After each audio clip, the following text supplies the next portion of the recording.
नमस्कार। ये वीडियो और इस वीडियो की सीरीज़ बनाने का जो मेन उद्देश्य है वो ये है कि हम सिंपलेस्ट वे में रिलेशनशिप्स को समझ पाएं।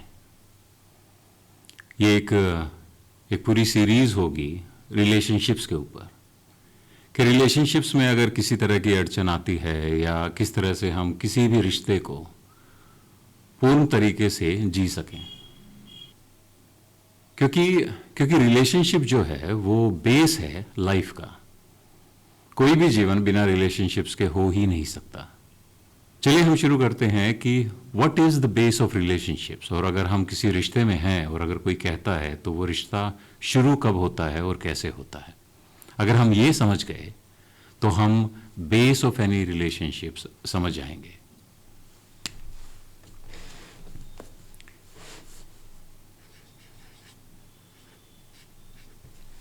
तो शुरू करते हैं। हम असल में आते कब हैं? जब एक मेल और फीमेल जब वो इंटरकोर्स करते हैं तब एक चेतना आती है। जैसे ही इंटरकोर्स करते हैं और फर्टिलाइजेशन स्टार्ट होता है तो एक चेतना आती है। हम उसे कॉन्शियसनेस भी कह सकते हैं और हम उसे चेतना भी कह सकते हैं। जैसे ही ये चेतना उस फर्टिलाइजेशन के प्रोसेस के साथ इस डायमेंशन में आ जाती है, अब उस चेतना का एक रिलेशनशिप बना उस मेल के साथ और उसका चेतना का एक रिलेशनशिप बना उस फीमेल के साथ, क्योंकि इन दोनों की वजह से वो आई है। अब इसको हम अलग अलग जगहों के हिसाब से, मेल को हम डैडी भी कह सकते हैं, पापा भी कह सकते हैं, फादर भी कह सकते हैं, अब्बा भी कह सकते हैं। उसी तरह फीमेल को माँ, अम्मी, कुछ भी नाम दे सकते हैं, मगर इन मेल और फीमेल की वजह से हम आए हैं। तो जो ये कॉन्शियसनेस जो आई है, इसका सबसे पहला रिश्ता इस मेल के साथ और इस फीमेल के साथ। अब इस कॉन्शियसनेस का एक रिलेशनशिप बना फीमेल के सभी रिलेटिव्स के साथ और मेल के सभी रिलेटिव्स के साथ।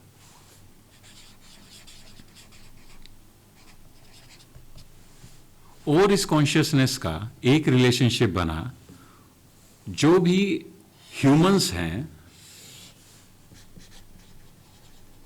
उन सब के साथ। वो माने ना माने वो उसकी मर्जी, मगर एक रिलेशनशिप पूरे ह्यूमंस के साथ उसका बन चुका है। I am sorry for this hand writing, I think you'll understand. भाव को समझिए। अब इस कॉन्शियसनेस का, इस चेतना का एक रिलेशनशिप बना सभी लिविंग बीइंग्स के साथ, लिविंग बीइंग्स के साथ।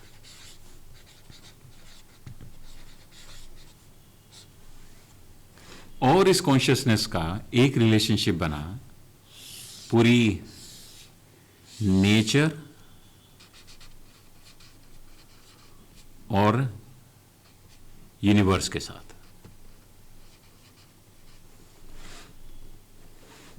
इस कॉन्शियसनेस का इन सब के साथ एक रिलेशनशिप बन गया जैसे ही वो कॉन्शियसनेस यहां पे आई। अब उसको थोड़ा और समझते हैं रिलेशनशिप्स को, कि रिलेशनशिप्स का नेक्स्ट स्टेप क्या है। To understand this we need to understand relationship. If there is a relationship, there is a responsibility.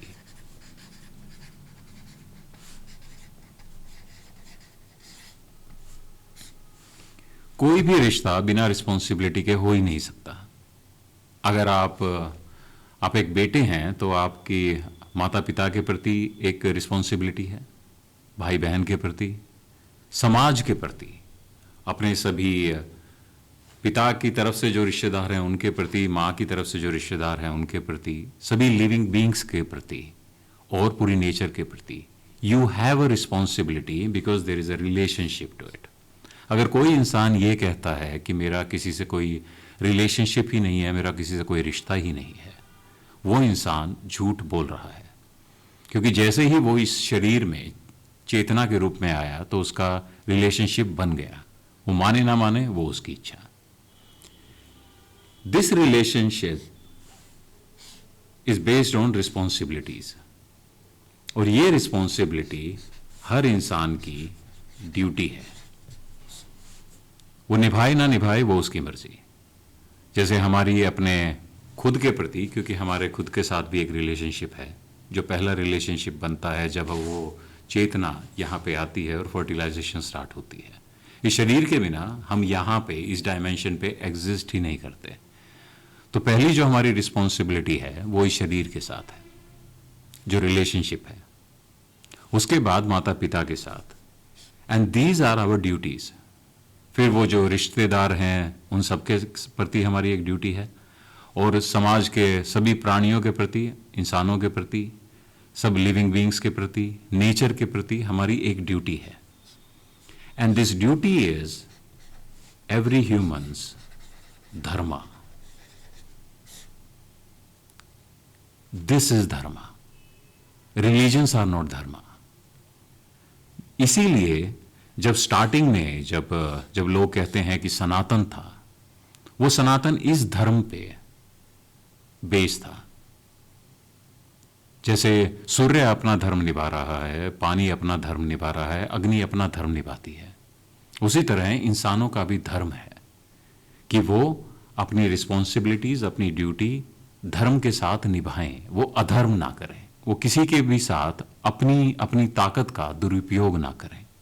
मगर हम धर्म को इसीलिए समझा रहे हैं क्योंकि यही है जहां पे ड्यूटी समझ में आती है और यहीं से रिस्पॉन्सिबिलिटी समझ में आती है। And this is the base of all relationships. अगर आप अपना खुद का ध्यान रख रहे हैं और अपने प्रति सारी रिस्पॉन्सिबिलिटीज निभा रहे हैं, ड्यूटी निभा रहे हैं, मगर अपने माता पिता का ध्यान नहीं रख रहे और समाज का ध्यान नहीं रख रहे, तो आप अधर्म कर रहे हैं। You are not fulfilling all your duties as a human. जो इंसानियत की और मानवता की जो रिस्पॉन्सिबिलिटीज हैं, जो ड्यूटी है, वो आप सही से नहीं निभा रहे।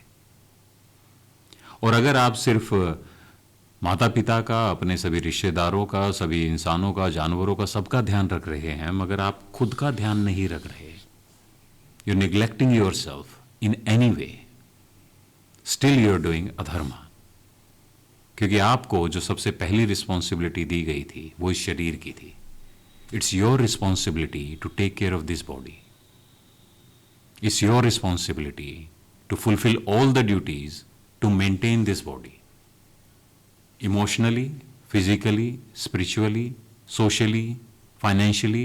इट्स योर रिस्पॉन्सिबिलिटी कि तुम अपना ध्यान रखो और धर्म निभाओ।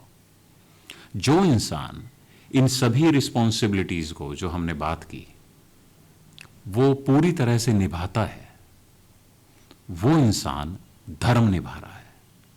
और मैंने कोई ऐसा इंसान नहीं देखा जो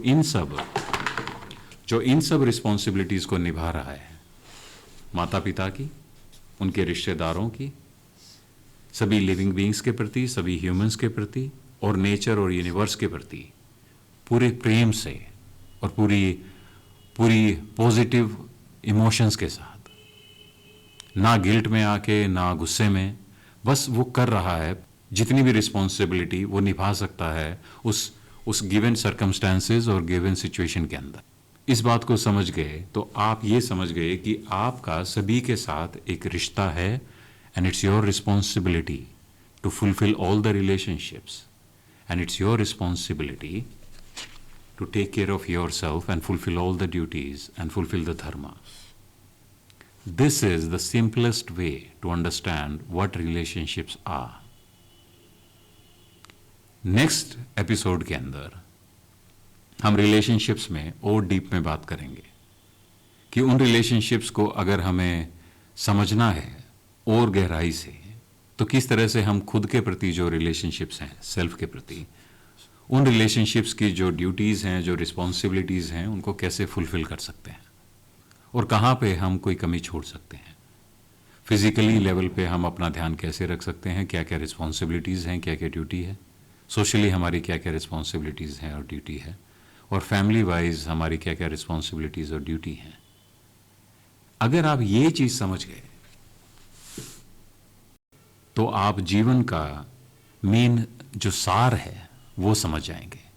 आप ये समझ जाएंगे कि जीवन क्यों रिलेशनशिप्स पर और रिस्पॉन्सिबिलिटीज़ पर और ड्यूटीज़ पर निर्भर है।